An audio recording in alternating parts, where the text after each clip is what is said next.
Hi everybody, it's Sandy, beaming in with the rose reading for this new moon at 4 degrees of Aries. Powerful times. We are being asked as a collective to review where we're at, to perhaps review what it is that we have prioritized in our lives and what is calling in this opportunity that presents itself with this new moon and the opportunity for a new press of the reset button. The outer experience of our lives just now. Hi Tamara, hi. The outer patterning of our lives just now is very much calling us in. Here in the UK, we are currently in a lockdown situation whereby there is not an opportunity of distraction or finding some habitual pattern that we have always called on when we've been faced with ourselves. We now have this opportunity to really look at, hi Self, hi Claire, look at what it is that we are creating and what we have created for our lives. Hi Says. And what is it that actually really matters? What is it that is calling us forward, calling us within, and also calling us to release, let go, and to realign with as a truth, that comes into our true self. So many of us, as I've spoken of other times on these readings, have operated from a false self in that process of finding a place of safety or alignment. Oh, the breeze coming in here. This from a perspective of being offered this cutting of the normal patterns of our lives, this cutting away of anything that we would have seen as a normal construct for our lives, comes in on this Aries moon, new moon, which is the first sign of the zodiac. It's like we have stepped over a threshold into a new potential.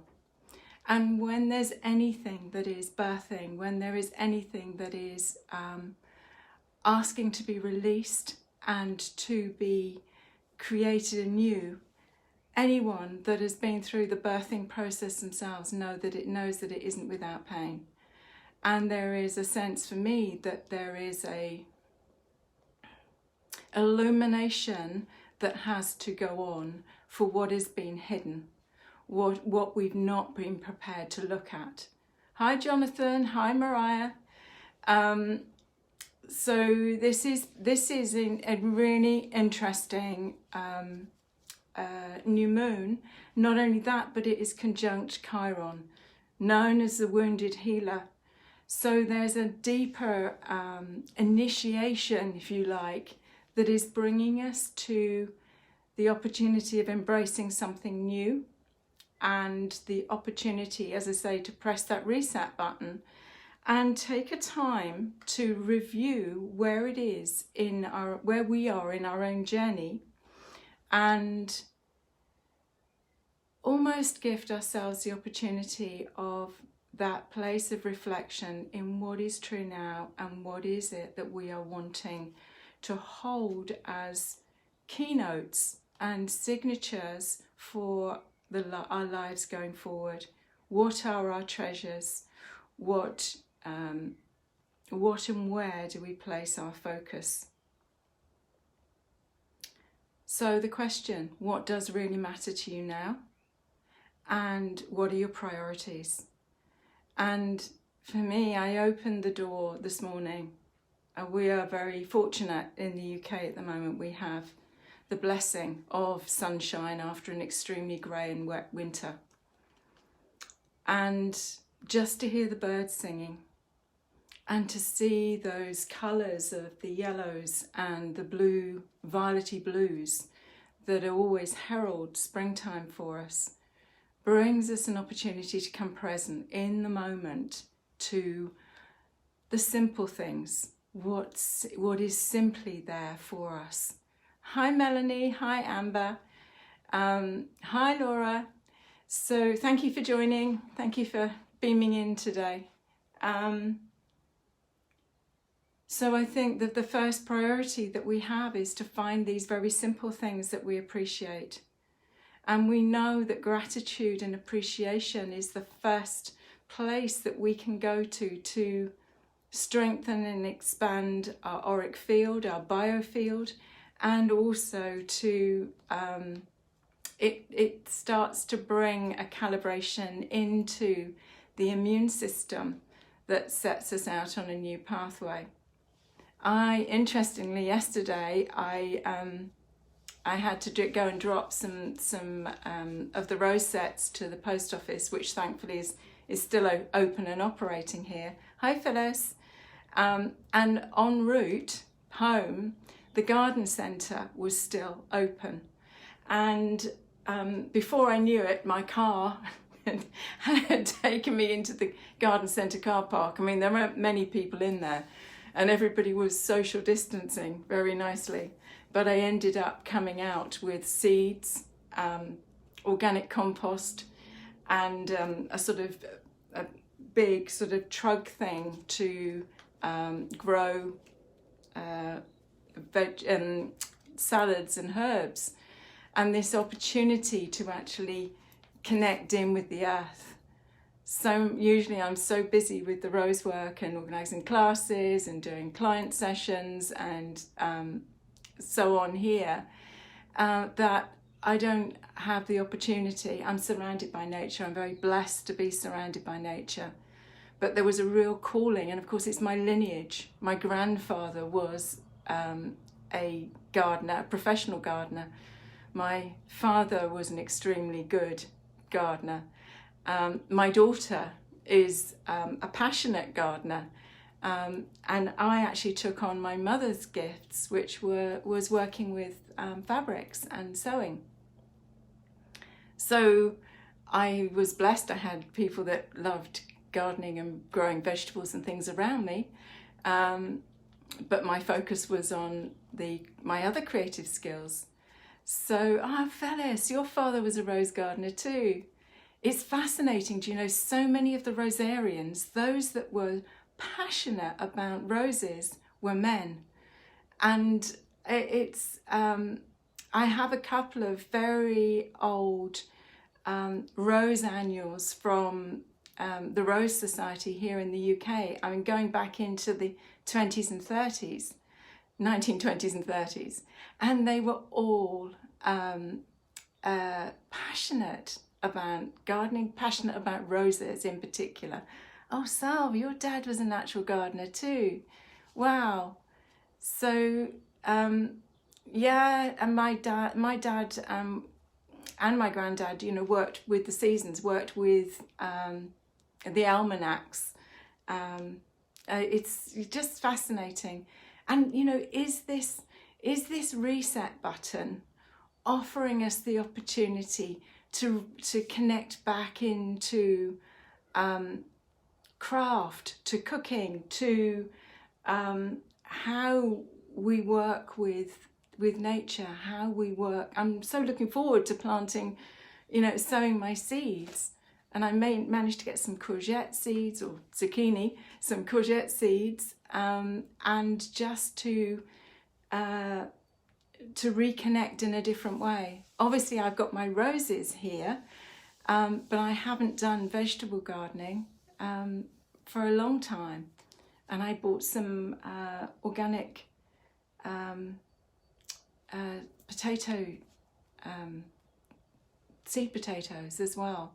So this, you know, we can look at this as being, you know, just horrific on a global scale. But if we look at it from what it's offering us from a soul perspective, a soul's evolutionary perspective, it's offering us to recalibrate and to see what truly is aligned, what truly lights us up.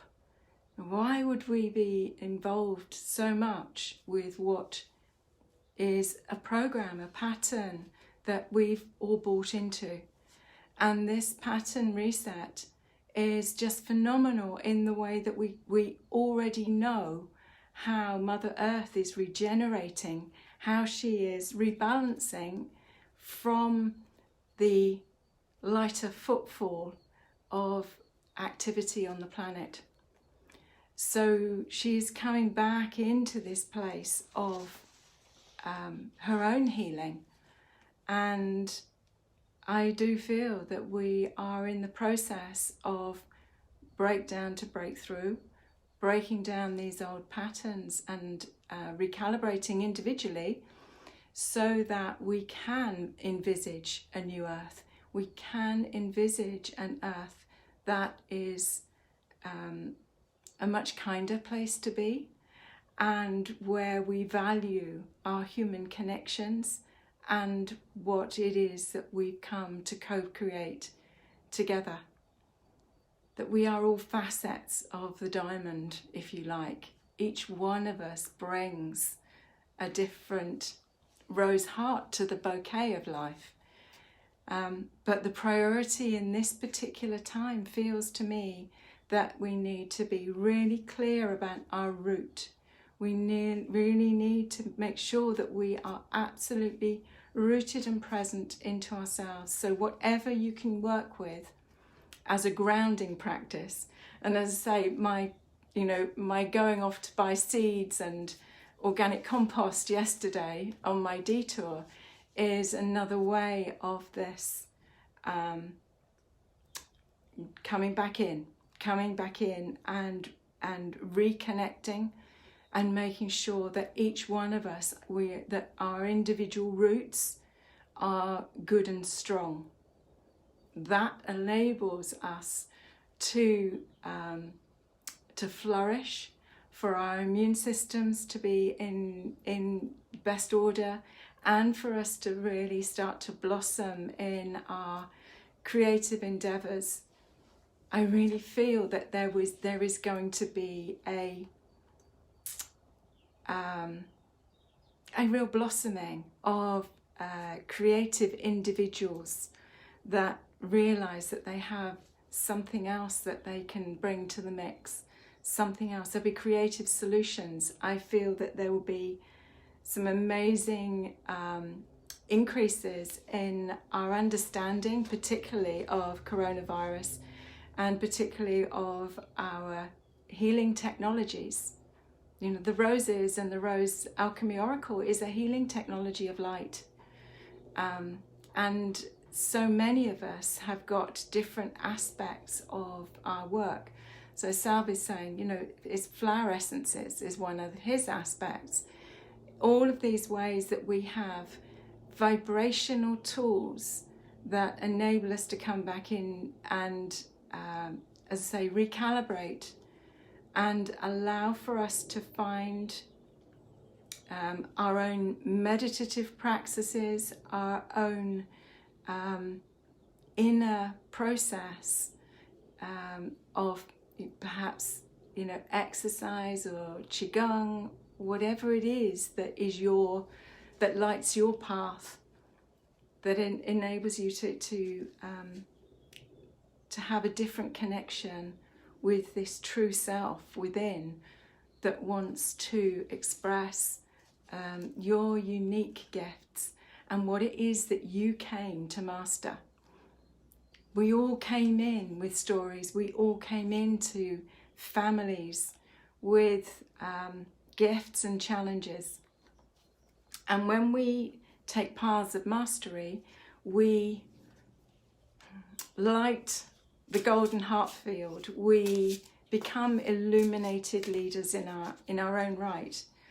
And you know, the lighthouse has always been a go-to for me in its analogy of finding ourselves rooted and strong and illuminated from within, and that we can shine a clear light for our own next steps, but also that we can hold a lantern and illuminate a pathway home for others on their journey. And we all have that possibility. We all have that capability of being illuminators in our own way. So shall we see what the roses have got to offer us in this window between this new moon and the full moon in April?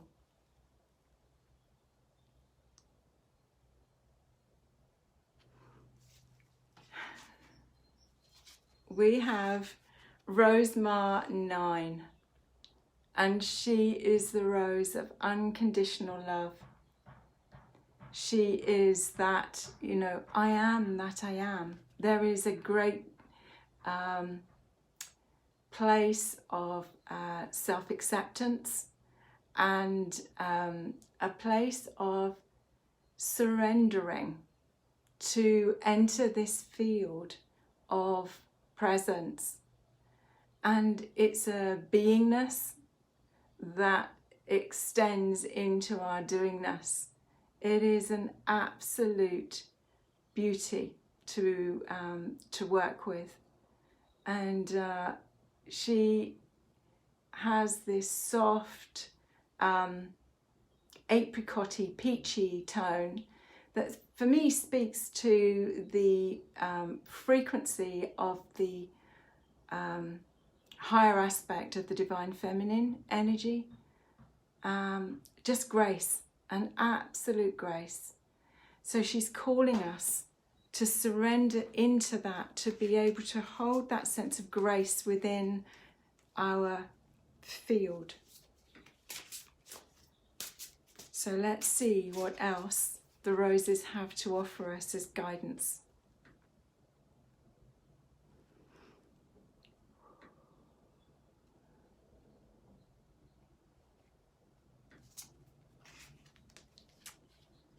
MR1, Master Rose 1, this is the divine masculine energy. And it's the divine masculine in its most evolved frequency. It's got a connection to the angelic realms, connection to Archangel Michael. When we align, when we connect in to our connection to Mother Earth, when we align, when we come into that truth of her qualities of nurturing and compassionate action, what arises to dance with her is the evolved aspect of the divine masculine energy. And this rose is calling for right action from the divine masculine at this point. And we recognize that part of the patterning that we are clearing off currently through our experience of this coronavirus, corona as in crown, this is calling for the activation of the true qualities of the masculine energy. So she is a powerful ally in this time. So what might be our third rose? Let's have a look. So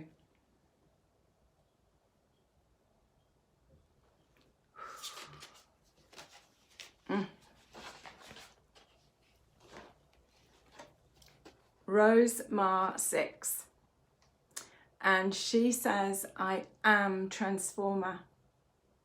It's like there is nothing that we cannot shift the frequency on. It's an internal choice. It's a perspective that we choose to come from. That if you look at this rose, the outer petals are drained, if you like. They're very veiny. They've got no colour left to them. But the inside of what is being created, it's like the past is done. Our way of being, our way of approaching life is done. This is the new. The new is coming from the core of each and every one of us. Each and every one of us has a part to play in this new experience of what it means to be a human and on this divine planet. She is an amazing energy. So look at these 3 frequencies of energy. Look at the 3 themes of this colour. So in the last reading, we had a 555, right? Oh, hi Ashley, good to see you. These, you know, are holding us into very much sacral energy. You know, this gold orange energy, sacral solar plexus. This is, you know, we've gone into a fire sign. Aries is a fire sign. So we're looking at ways in which we can keep our energy good and strong, ways in which we can keep that inner flame alive within us and active within us. So we have Rosemar 9, unconditional love. This is just this place of grace. Hang on a minute. Yeah, it is and Master Rose 1, you know, angelic in her form, but very much about the clear, creative activation of the divine masculine, the sacred masculine within, but from its highest coding. And Rosemar 6. So I am transformer. I effortlessly transform from my center. This is not an outside-in transformation. This is an inside-out transformation. And powerful, powerful. So there we are. Thank you for joining me today and working with these beautiful codes of light. As I say, you can work with them with water and create energetically charged water. You can, you know, just tuck them in your top. You can put them out and just explore what it is that is created for you with these energies. You know, it's all within the peaches, apricots, oranges. This is very clear in the frequency that is being called for.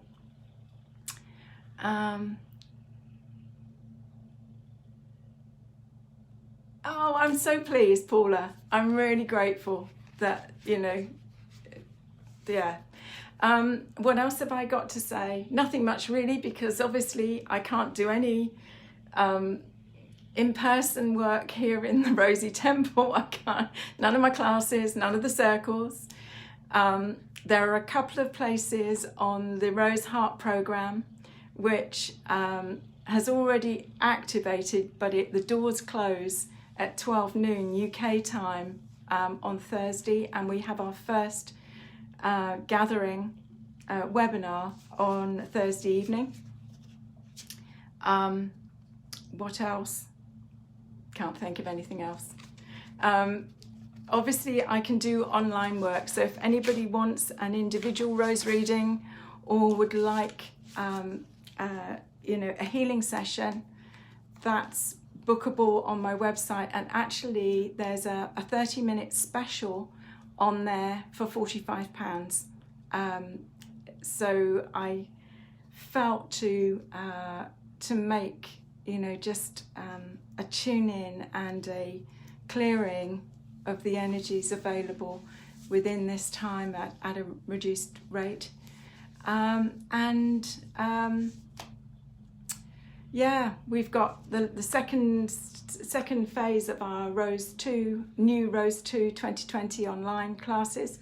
Oh, and the other thing is, I've put another special on for anybody that wants to use this window of time when there is possibility for study. The 2017 recordings of the Rose classes from Rose 1 to Rose 5, those 5 aspects of the original Oracle deck, are on special offer. Not £295, they're £95 for 24 videos and PDFs. Anyway, thank you so much for joining me, and yeah, love and rosy blessings to you, and stay safe and well. Bye for now. Bye bye.